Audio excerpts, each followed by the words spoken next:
Ito po ang ulam namin ngayon. Ayan, upo.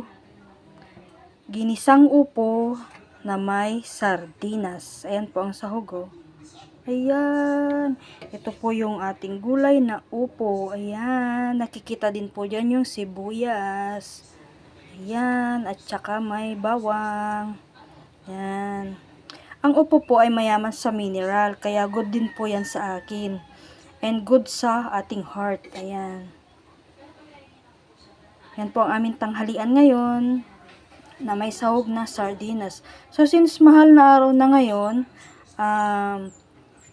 ito po ang sahog ko.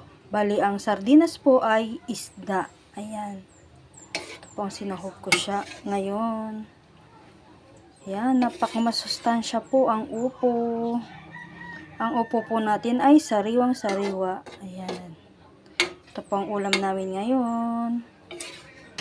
Then, ang sardinas po ay isang uri ng isda. Mayaman din po ito sa lycopene. Kaya pwede po sa atin yan. Ayan. Ginisa ko lang po siya sa konting mantika para po hindi siya ma-oily. Dahil sa pagigisa natin, andyan ang ating bawang at sibuyas. Ayan, konting kamatis. Ayan. Yan ang ating ulam na ngayon, guys. Tara, manganta!